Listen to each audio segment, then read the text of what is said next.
Hi all. ഇത് നമ്മുടെ വീട്ടിലുണ്ടായ കോക്ടെയിൽസിൻ്റെ കുഞ്ഞാണ് കേട്ടോ. ഇത് രണ്ടും പേൾ എന്ന് പറയണ ആ ഒരു വെറൈറ്റിയാണ്. കോക്ടെയിൽ തന്നെ പല വെറൈറ്റീസ് ഉണ്ടല്ലോ. ഇതിനിപ്പോൾ 2 മാസം പ്രായമായിട്ടുണ്ട് കേട്ടോ. ഇതിനെ ശരിക്കും നമ്മുടെ വീട്ടിൽ കോക്ടെയിൽസ് ഉണ്ടാകുമ്പോൾ കുഞ്ഞുങ്ങളുണ്ടാകുമ്പോൾ പാരൻസ് തന്നെ ഫീഡ് ചെയ്യുക തന്നെയാണ് ചെയ്യാറ്. പക്ഷെ ഇപ്പോൾ ഈ കുഞ്ഞുങ്ങൾക്ക് ഇതിൻ്റെ അമ്മ കറക്റ്റായിട്ട് തീറ്റയൊക്കെ കൊടുക്കുന്നുണ്ടായിരുന്നു. പക്ഷെ ഇപ്പോൾ അതായത് ഒരു 1 വീക്കൊക്കെ ആയിട്ട് ആ പാരൻറ്റ് ആ അമ്മക്കിളി വീണ്ടും മുട്ടയിടാനായിട്ട് കയറിയിട്ടുണ്ട് കേട്ടോ. അപ്പോൾ ഈ കുഞ്ഞുങ്ങൾക്ക് നമ്മൾ നോക്കുമ്പോൾ ക്രോപ്പിൽ തൊട്ട് നോക്കുമ്പോൾ തീറ്റ അറിയുമല്ലോ. അപ്പോൾ അങ്ങനെ ഒട്ടും തീറ്റ കുറവാണ് ഇരിക്കുന്നത്. അപ്പോൾ ഞങ്ങൾ ഹാൻഡ് ഫീഡ് ചെയ്യാണ് ചെയ്യുന്നത്.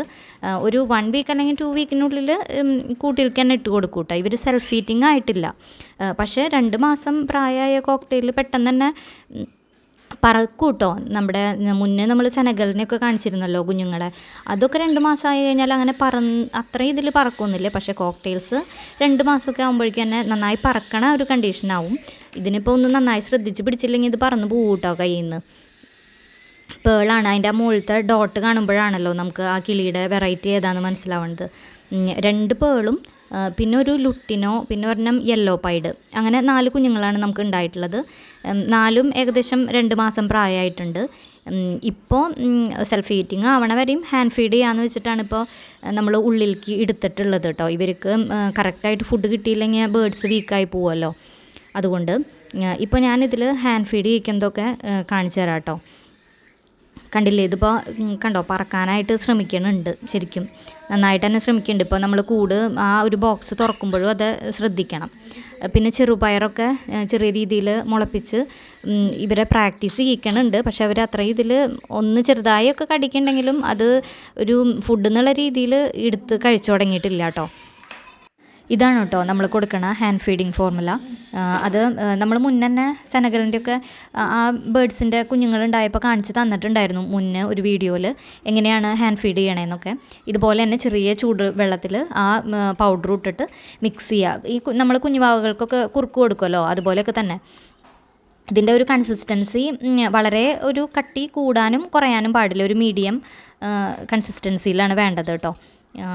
സിറിഞ്ചൊക്കെ എപ്പോഴും ബേഡ്സിന് ഹാൻഡ് ഫീഡ് ചെയ്യുമ്പോൾ അത് ഒരു നേരമെങ്കിലും, അതായത് ഇപ്പോൾ രാവിലെ അല്ലെങ്കിൽ രാത്രിയോ ഏതെങ്കിലും ഒരു നേരം നന്നായി തിളച്ച വെള്ളത്തിലൊക്കെ ഇട്ട് സിറിഞ്ച് ക്ലീൻ ചെയ്തിട്ടുണ്ടാവണം കേട്ടോ. ഇപ്പോൾ ഈ ബേഡ്സിന് 4 തവണയാണ് കേട്ടോ, ഒരു ദിവസം 4 തവണയാണ് ഹാൻഡ് ഫീഡ് ചെയ്യേണ്ടത്.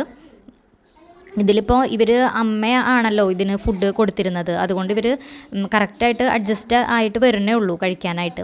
നമ്മൾ വളരെ കുഞ്ഞിലെ ബേഡിനെ എടുക്കുകയാണെങ്കിൽ അവർ പെട്ടെന്ന് തന്നെ നമ്മൾ കൊടുക്കണ ആ ഒരു രീതിയുമായിട്ട് പെട്ടെന്ന് അഡാപ്റ്റ് ആവും. ഇതിപ്പോൾ ഇത്രയും ദിവസം ഇതിൻ്റെ പാരൻസ് ഫുഡ് കൊടുത്ത കാരണം കൊണ്ട് ഇവർ ഞാൻ കൊടുക്കുമ്പോൾ അത് കറക്റ്റായിട്ട് അഡ്ജസ്റ്റായി വരണേ ഉള്ളൂ കേട്ടോ. ബേഡ്സ് ആ ബോക്സിലിരുന്ന് പറക്കണത് നിങ്ങൾക്ക് കാണണ്ടാവും. ഒരു 1 വീക്ക് കഴിഞ്ഞ് കഴിഞ്ഞാൽ എന്തായാലും ഈ ആ ചെറുപയറും ഇതൊക്കെ ഒന്ന് അത്യാവശ്യം ഒരു കൊത്താനുള്ള ഒരു കപ്പാസിറ്റി വന്നു കഴിഞ്ഞാൽ ഇവരെ കൂട്ടിലേക്ക് തന്നെ ഇടും കേട്ടോ. ഇനി നമുക്കപ്പോൾ ഓരോ ബേഡ്സിനായിട്ട് എങ്ങനെയാണ് ഹാൻഡ് ഫീഡ് ചെയ്യണമെന്ന് നോക്കാം കേട്ടോ. ഇത് ഈ ബോക്സൊക്കെ തുറക്കുമ്പോൾ ശരിക്കും ശ്രദ്ധിക്കണം കേട്ടോ. ഇവർ ഇങ്ങനെ പുറത്തേക്ക് വരാൻ റെഡി ആയിട്ടാണ് നിൽക്കുന്നത് ബേഡ്സ്. അതുകൊണ്ട് ഓരോ ബേഡ്സിനെ എടുക്കുമ്പോഴും അത് പെട്ടെന്ന് തന്നെ അടച്ച് വെക്കണം, പെട്ടെന്ന് പറന്ന് പോകും കേട്ടോ. അങ്ങനത്തെ ഒരു ടൈപ്പ് ബേഡ്സാണ് ഈ കോക്ടെയിൽസ്. ഇത് ഞാൻ നേരത്തെ കാണിച്ചു തന്ന പേൾ തന്നെയാണ്. ഇപ്പം നമുക്ക് ഹാൻഡ് ഫീഡ് ചെയ്യാം കേട്ടോ. ഇതിന് ഇവർ നമ്മളെ കൊത്താനൊക്കെ ശ്രമിക്കുന്നുണ്ട്, പക്ഷെ കൊത്തുമ്പോഴൊന്നും അങ്ങനെ വേദന എടുക്കില്ല കേട്ടോ. പക്ഷെ ഇതിൻ്റെ നഖം നമ്മുടെ കൈമ്മ ഇങ്ങനെ മുറുകെ പിടിക്കുമ്പോൾ അതിങ്ങനെ വലിച്ചെടുക്കുമ്പോൾ അത്യാവശ്യം വേദനയൊക്കെ ഉണ്ട് കേട്ടോ. കുഞ്ഞുങ്ങളുടെ കയ്യിലൊക്കെ കൊടുത്തു കഴിഞ്ഞാൽ അവർക്ക് ശരിക്കും വേദന എടുക്കും. പിന്നെ പറന്ന് പോവാണ്ട് പിടിക്കണം എന്നുള്ളതും ഒരു മെയിനായിട്ടുള്ള കാര്യമാണല്ലോ. അതുകൊണ്ട് കുട്ടികളുടെ കയ്യിലൊന്നും ഇങ്ങനെ കൊടുക്കാൻ പറ്റില്ല. സാധാരണ ഇവിടെ സെനഗലിൻ്റെയൊക്കെ കുഞ്ഞൊക്കെ ഉണ്ടാകുമ്പോൾ ഇവിടെ ദേവക്കുട്ടിൻ്റെയും മൈതിരിമോളുടെയൊക്കെ കയ്യിലൊക്കെ ഒന്ന് വെച്ച് കൊടുക്കാറൊക്കെ ഉണ്ട്. പക്ഷേ ഇവരെ ഒട്ടും അങ്ങനെ വെക്കാൻ പറ്റില്ല, ഇവർ പെട്ടെന്ന് തന്നെ പറന്ന് പോയി കളയും. പിന്നെ ബേഡ്സിനെ ഹാൻഡ് ഫീഡ് ചെയ്യുമ്പോൾ എപ്പോഴും അത് ക്രോപ്പിലേക്കാണ് കൊടുക്കണമെന്നുണ്ടെങ്കിൽ കറക്റ്റായിട്ട് ആ ബേഡിൻ്റെ റൈറ്റ് സൈഡ് കീപ്പ് ചെയ്തിട്ട് ഭക്ഷണം കൊടുക്കണം കേട്ടോ. അല്ലാന്നുണ്ടെങ്കിൽ ലങ്സിലൊക്കെ ഫുഡ് പോകാനായിട്ട് ചാൻസ് ഉണ്ട്. പിന്നെ ഈ ബേഡ്സ് ആ 3 എണ്ണം, അതായത് ആ ലുട്ടിനെ ഒഴിച്ച് ബാക്കിയുള്ള 3ഉം അത്യാവശ്യം കുഴപ്പമില്ലാണ്ട് ഫുഡ് കഴിക്കേണ്ടത്. ലുട്ടിനോ കൊടുക്കുമ്പോൾ ഭയങ്കര ഒരു ബുദ്ധിമുട്ടാണ് കേട്ടോ. കഴുത്ത് നന്നായി ഇങ്ങനെ ഇളക്കിക്കൊണ്ടിരിക്കും. അപ്പോൾ നന്നായി ശ്രദ്ധിച്ച് തന്നെ കൊടുക്കണം. ഇവർക്ക് ഇപ്പോൾ 8 ml വെച്ചിട്ടാണ് കൊടുക്കുന്നത്. 4 നേരവും കൊടുക്കുന്നുണ്ട് ഭക്ഷണം. 8 ml കുറച്ച് ഒരു 6 ml ഒക്കെ എന്തായാലും കിട്ടുന്നുണ്ടായിരിക്കും ഈ ബേർഡിന്. ഇപ്പോൾ ക്രോപ്പ് ഏകദേശം ഫുള്ളി ഫില്ലാവും, നമുക്കിങ്ങനെ തൊട്ട് നോക്കുമ്പോൾ മനസ്സിലാവും. ഇവർക്ക് ഫുള്ളായിട്ട് തൂവലൊക്കെ വന്നതിൻ്റെ പേരിൽ നമുക്ക് കാണുമ്പോൾ അങ്ങനെ മനസ്സിലാവില്ല, ആ ഭാഗമൊക്കെ തൂവൽ വന്ന് ഫില്ല് ചെയ്തിരിക്കുകയാണല്ലോ. പക്ഷേ കൈകൊണ്ട് ഇങ്ങനെ തൊട്ട് നോക്കുമ്പോൾ ആ ക്രോപ്പ് കറക്റ്റായിട്ട് തന്നെ വീർത്തിക്കണ പോലെ തന്നെ ഫീൽ ചെയ്യും കേട്ടോ.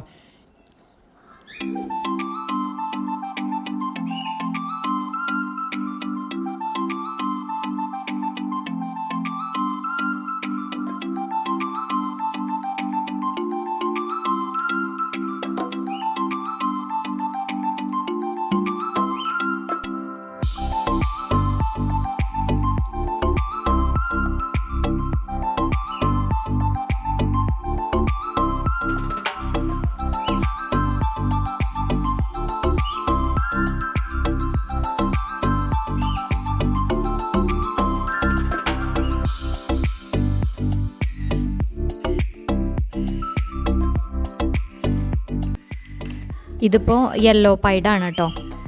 ഈ ബേർഡും കുഴപ്പമില്ലാണ്ട് തന്നെ ഭക്ഷണം കഴിച്ചോളും, അങ്ങനെ അത്രയും വലിയ പ്രശ്നമില്ല കേട്ടോ, അധികം കളയാണ്ടൊക്കെ കഴിച്ചോളും.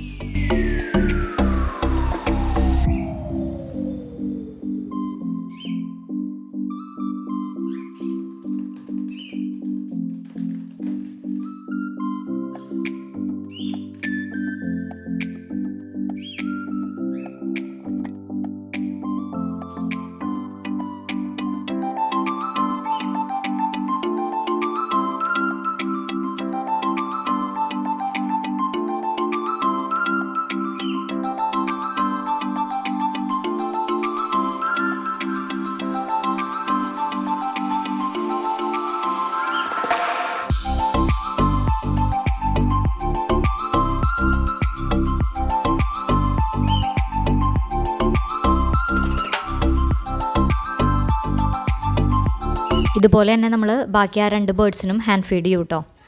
ഈ വീഡിയോ കണ്ടിട്ട് യൂസ്ഫുള്ളായിട്ട് തോന്നുകയാണെങ്കിൽ നിങ്ങളുടെ ഫ്രണ്ട്സോ റിലേറ്റീവ്സോ ആർക്കെങ്കിലുമൊക്കെ ഇതുപോലെ ബേർഡ്സ് റിലേറ്റഡ് വീഡിയോസ് ആവശ്യമുള്ളവർക്കാണെങ്കിൽ ഷെയർ ചെയ്യാനും ശ്രമിക്കണേ. പിന്നെ നമ്മുടെ ചാനലിൽ മറ്റ് ബേർഡ്സിൻ്റെ വീഡിയോസൊക്കെ കിടക്കുന്നുണ്ട്, താല്പര്യമുള്ളവർക്ക് കണ്ടു നോക്കാം കേട്ടോ. അപ്പോൾ മറ്റൊരു വീഡിയോയിൽ കാണാം. Okay, by.